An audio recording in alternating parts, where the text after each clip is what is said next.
Long টার্মে হয়তো এই রোগীদেরকে চিকিৎসার আওতায় নিয়ে আসতে হবে।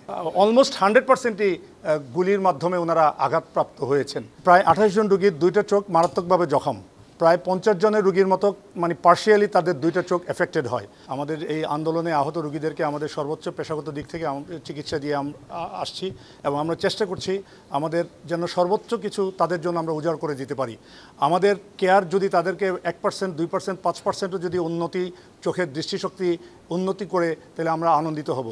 আমাদের এই হাসপাতালে প্রায় 920 জনের মতো রোগী চিকিৎসার জন্য এসেছিলেন এবং প্রাথমিক চিকিৎসা দেওয়ার পরে কোনো রোগী আমাদের হাসপাতাল থেকে ছাড়পত্র নিয়ে যান। প্রথম দিকে আমরা প্রায় 500 জনের উপরে রোগীদেরকে প্রাইমারি আমরা অপারেশন করি। পরবর্তীতে তাদের বিভিন্ন ধাপে অপারেশনের প্রয়োজন হবে। এখন আমরা সেকেন্ড ফেজের অপারেশন করছি এবং এই মুহূর্তে প্রায় লাস্ট 15 ডেজ আমরা প্রায় 160 রোগীদের অপারেশন করেছি। সেই সাথে আমাদের এই সক্ষমতা কিছু সীমাবদ্ধতা রয়েছে এবং আমরা স্বাস্থ্য মন্ত্রণালয় এবং স্বাস্থ্য অধিদপ্তরের নির্দেশনা অনুযায়ী ইস্পাহানী ইসলামিয়া চক্ষু হাসপাতাল এবং বিএসএমএমইউ হাসপাতালের তাদের যে আই ডিপার্টমেন্ট রয়েছে তাদেরও আমরা সাপোর্ট নিচ্ছি। এটা তো প্রাণ আচার, আমাকে একটু দিস। ঠিক যেন ঘরের আচার, প্রাণ আচার। প্রায় এই পর্যন্ত আমরা 225 জনের অপারেশন সম্পন্ন করি দ্বিতীয় ধাপে। তবে এই অপারেশনই সম্পন্ন করার মাধ্যমেই আমরা রোগীদের 100% হয়তো দৃষ্টিশক্তি ফেরত দিতে পারবো না।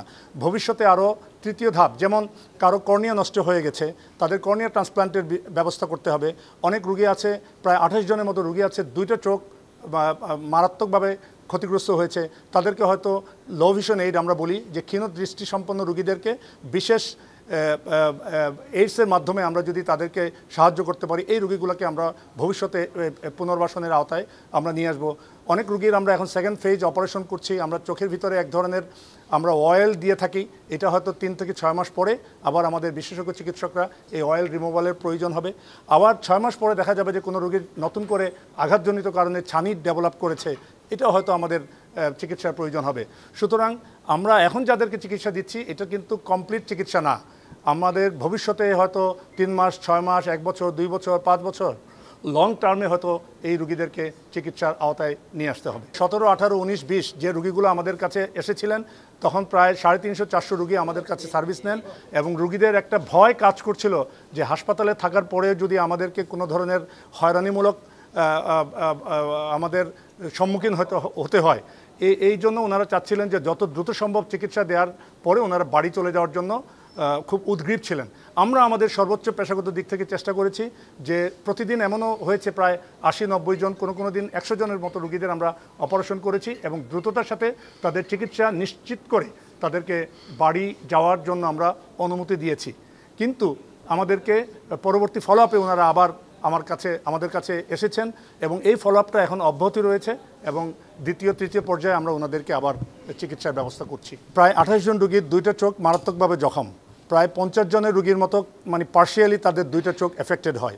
একটা চোখ প্রায় 460 জনের উপরে আমাদের কাছে তথ্য রয়েছে, 460 জনের উপরে একটা চোখ এফেক্টেড হয়। তারপরেও এটা গুলির মাধ্যমে তাদের, আমি বলবো অলমোস্ট 100%ই গুলির মাধ্যমে ওনারা আঘাতপ্রাপ্ত হয়েছেন এবং কিছু রোগী আমরা প্রায় 50-র মতো রোগী আমরা সম্পূর্ণ ভালো ভিশন আমরা দিতে পেরেছি। আমরা এই গানশট ইনজুরিগুলো আসলে খুব বেদনাদায়ক। আপনারা যারা দেখেছেন আজকে অনেকেই ওনারা রোগীদের সাথে কথা বলেছেন। আর আমরা আসলে এই ট্রমার ভিতর দিয়ে যাচ্ছি। আমরা জুলাই 17 তারিখ পর থেকে আমরা চিকিৎসক সমাজ আমরা এই ট্রমার ভিতর দিয়ে আমরা যাচ্ছি।